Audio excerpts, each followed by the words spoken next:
There is a strange moment that happens to many people at least once in their lives. A moment when they suddenly stop, look around, and quietly wonder, why does my life keep repeating itself? Not exactly in the same events, but in the same emotional patterns. The same disappointments, the same fears, the same invisible limitations. Different places, different people, different years, yet somehow the same inner reality. And perhaps the most unsettling part is that we often do not notice this repetition while it is happening. We call it destiny. We call it bad luck. We call it personality. But what if something deeper is taking place? What if reality is responding to the identity we unconsciously rehearse every single day?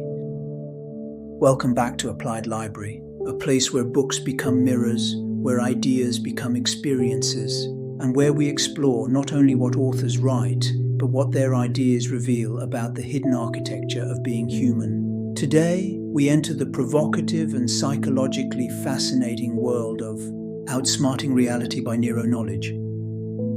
This is not simply a manifestation book. It is not just another motivational promise about becoming rich or attracting success. Instead, it attempts to explore a more uncomfortable possibility, that most people are not trapped by external reality, but by their emotional loyalty to an old version of themselves. And if that sounds abstract, stay with me. Because beneath the internet spirituality language, beneath the frequency vocabulary, beneath the metaphors about vibration and energy, there is actually a deeply important psychological insight hiding underneath all of this. An insight that philosophers, mystics, neuroscientists, and even ancient spiritual traditions have all pointed toward in different ways.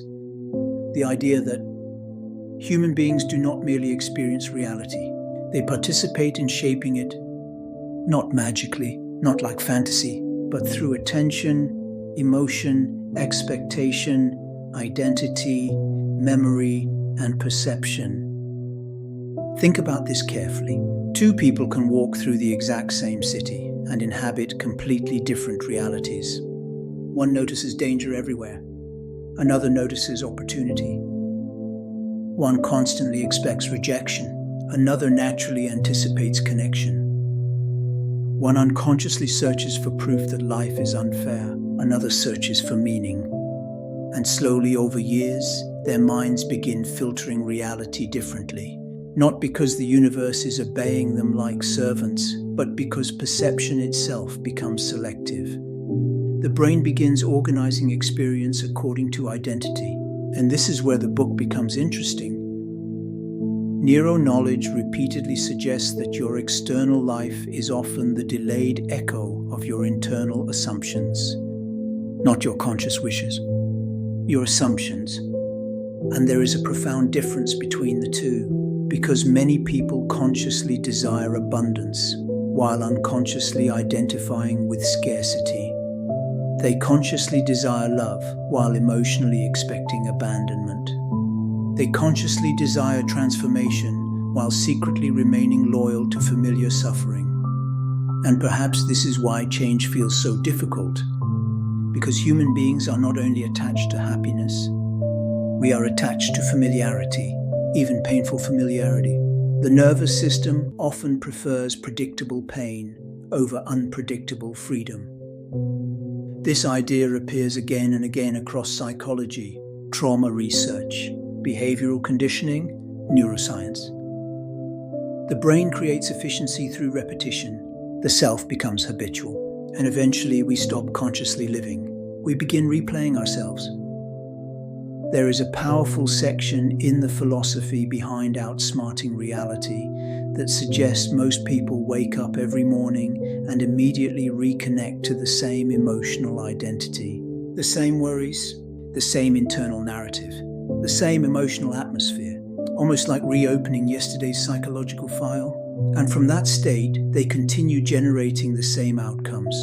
Not because reality is fixed, but because identity is fixed. Now, of course, we must be careful here. Not everything that happens to people is self-created. Life contains randomness. Social structures matter.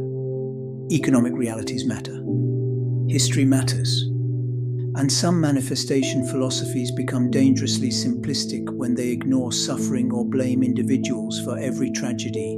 But if we remove the exaggerated claims for a moment, there is still something deeply true here. The human mind has extraordinary power to shape experience, not always circumstances, but experience. And experience itself influences action, which then influences reality. Imagine someone who deeply believes they are unworthy. That belief changes posture, tone of voice, risk tolerance, relationships, career decisions, creativity. Eventually, the belief begins organizing life around itself. This is not magic, it is psychological gravity. And perhaps that is what the title Outsmarting Reality really points toward. Not controlling reality, but escaping unconscious participation in your own limitations. One of the most fascinating aspects of modern self-development culture is how ancient many of its ideas actually are. The language changes, but the underlying insights remain surprisingly similar. Buddhism spoke of illusion and attachment. Sufism spoke of polishing the mirror of the heart. Stoicism emphasized perception over circumstance. Hermetic traditions spoke of correspondence between inner and outer worlds. Even modern neuroscience now discusses neuroplasticity. The brain reshaping itself according to repeated thought and emotional patterns. Different civilizations, different vocabularies, yet strangely they all circle around a similar intuition. That consciousness is not passive, it is creative.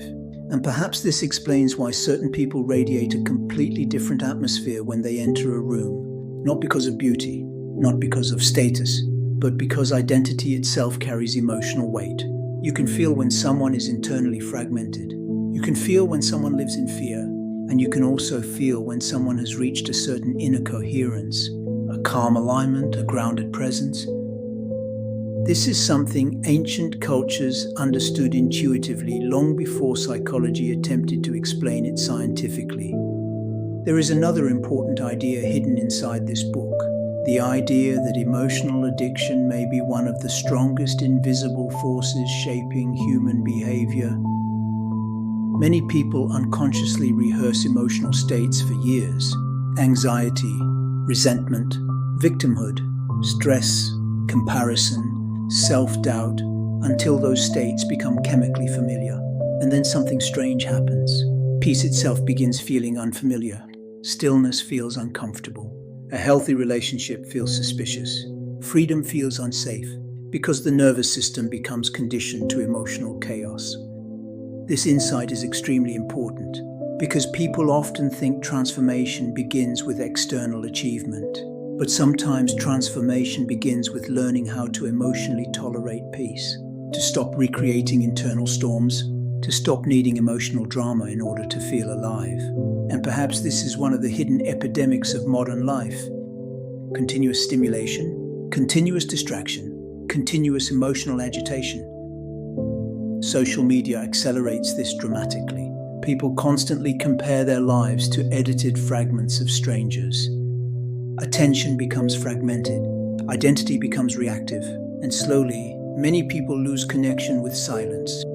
But silence is important, because without silence, you cannot hear your deeper patterns. One of the reasons books like Outsmarting Reality resonate so strongly today is because modern life leaves many people spiritually exhausted. Not necessarily religiously exhausted, spiritually exhausted. People feel disconnected from meaning, disconnected from themselves, disconnected from presence. And in that exhaustion, they search for frameworks that restore agency, frameworks that remind them their mind matters, that consciousness matters, that identity matters. This is why manifestation culture exploded online, not simply because people wanted money, but because people wanted hope, hope that they are not permanently trapped inside their current psychological reality. And honestly, that hope matters, even if some claims become exaggerated.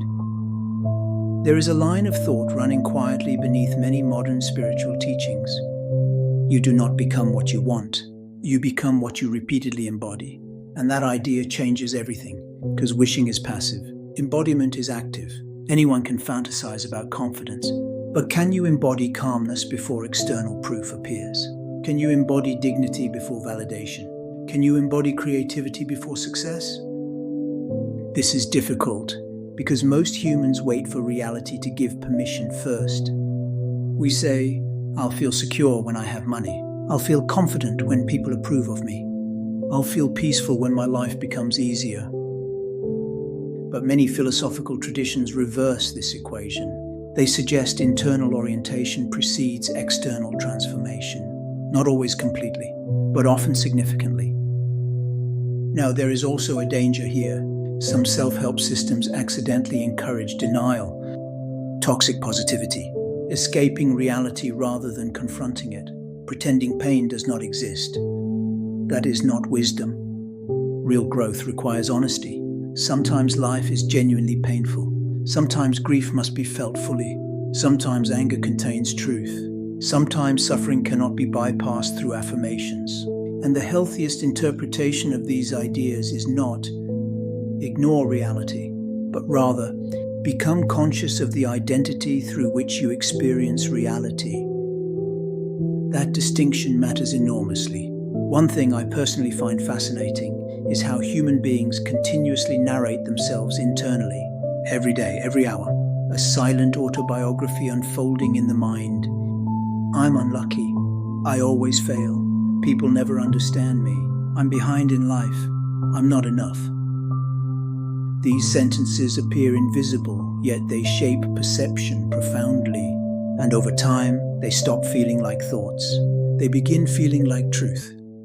This is why awareness matters, because awareness interrupts automation. The moment you observe a pattern consciously, you are no longer completely imprisoned by it. Perhaps this is the real beginning of transformation. Not forcing positivity, not pretending everything is perfect, but witnessing yourself honestly, watching your emotional reflexes, your fears, your repetitive narratives, your unconscious loyalties, and slowly asking, who would I be without this story? That question can become revolutionary, because identity is often maintained through repetition, not essence. There is also a strangely poetic aspect to all of this. Human beings are constantly becoming. We are not fixed creatures. We are processes, stories in motion. And yet, many people relate to themselves as if their current identity were permanent. But neuroscience itself tells us the brain changes continually. Habits reshape neural pathways. Attention reshapes perception. Experience reshapes emotion. Even memory itself is surprisingly unstable and reconstructive, which means the self is more fluid than we imagine. And perhaps that realization contains freedom. One of the hidden themes behind books like Outsmarting Reality is the reclaiming of authorship, the refusal to remain psychologically passive, the refusal to endlessly inherit emotional conditioning without examination.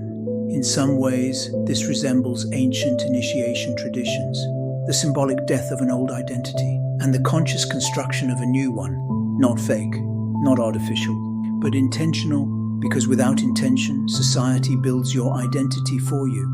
Advertising builds it, algorithms build it, fear builds it, trauma builds it, comparison builds it, and then one day, people wake up living lives they never consciously chose.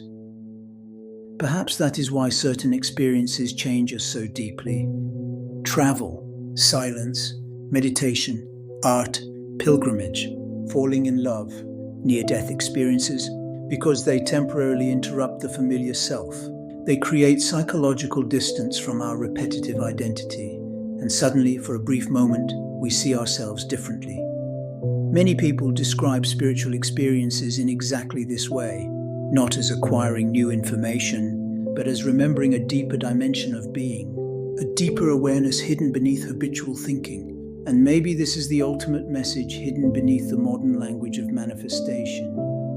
Reality is not only external, reality is also relational. The relationship between consciousness and experience, the relationship between perception and meaning, the relationship between identity and possibility. And while we cannot control everything, we can become more conscious participants in our own lives. That alone changes everything, because unconscious living is incredibly powerful. A person can spend decades replaying inherited fears without realizing it, decades repeating emotional cycles, decades postponing life. And perhaps the saddest part is that many people never truly meet themselves beneath conditioning. They only meet their habits, their defenses, their coping mechanisms, their fears. But beneath all of that, there may exist something quieter, something more spacious, a deeper self not entirely defined by past wounds. Books like Outsmarting Reality become popular because they point toward this possibility, the possibility that identity can evolve, that consciousness can deepen, that life can become more intentional, and whether or not one agrees with all the metaphysical language, the psychological invitation remains powerful. Pay attention to the stories you continuously rehearse. Pay attention to the emotional atmosphere you cultivate internally. Pay attention to what you repeatedly expect from life, because expectation influences perception, and perception influences action, and action slowly shapes destiny. Maybe transformation is not becoming someone else. Maybe it is removing layers of unconscious repetition. Maybe freedom is not escaping reality. Maybe it is seeing reality more clearly, without inherited fear constantly distorting it. And perhaps the deepest form of intelligence is learning how not to become hypnotized by your own conditioning, to observe yourself, to question yourself, to consciously participate in your own becoming. That may be what it truly means to outsmart reality. Thank you for spending this time with Applied Library. If this reflection resonated with you, take a moment tonight, not to change your entire life, but simply to observe the emotional patterns you unconsciously repeat. Awareness itself is already a form of transformation. And if you enjoyed this episode, don't forget to subscribe, like the video, and share it with someone who may be quietly searching for a different way of seeing themselves and the world. See you in next episode. Until then, stay curious, stay reflective, and keep reading beyond the surface.